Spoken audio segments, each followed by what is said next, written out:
French general. A French general, okay. How long ago do you think Lafayette lived?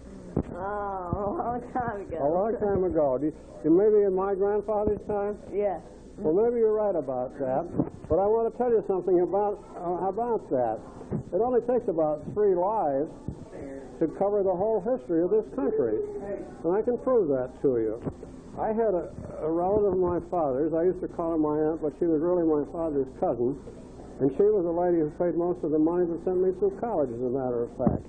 But she told me that one time when she was brought up in Boston, and they lived on Federal Street in Boston, and that's like saying that she lived on Houston Street, in downtown Houston Street in San Antonio.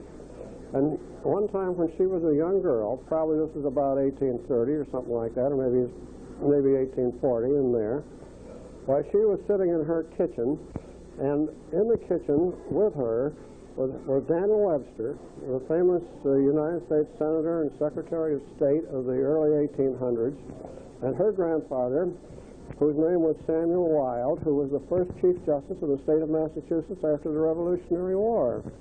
Now and I remember she told me that sometime around 1920, which was only, well, it was going on 60 years ago.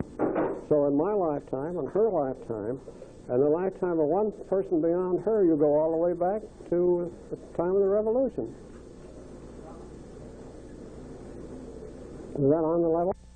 I was in the Library of Congress, and I was looking in the computer, and I found your book was in there. I found your book, and I was wondering if you could tell us about your book. You certainly were. You're prompted to say that, weren't you? Well, I'll tell you about the book. The book goes back a little bit. Well, it goes back to Lafayette's time, really, because I wrote that book about a fellow who must have seen Lafayette several times and may have even taken part in the charge which Lafayette led at the siege of Yorktown. And of course, I wrote that book so kids your age would have some understanding of the fact that people who had gone before you had a very intimate knowledge of some of those things that took place on what was a kind of a small scale of the number of people involved, but a very big thing for this country. Is that Kennedy?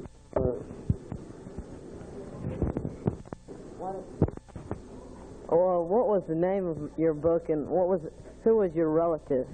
Well, I call the book the Bicentennial Memorial for the junior captain of the Massachusetts line. Well, the relative was my father's great-grand... wait a minute now. He was my grandfather's name. The subtitle was of the junior captain of the Massachusetts line, a Bicentennial Memorial.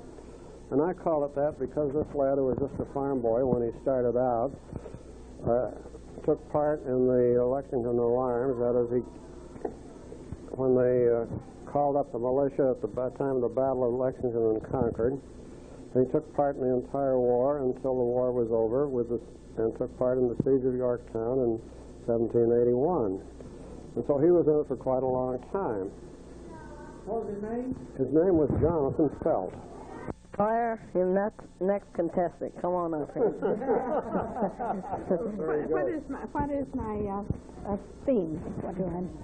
You're about old Jonathan. Old Jonathan? Yeah. This is the only old Jonathan I know. He's the oldest one. Now, is that enough? Well, Ed and Claire Felt, we sure do thank you for coming here. You're welcome. Nice to be here.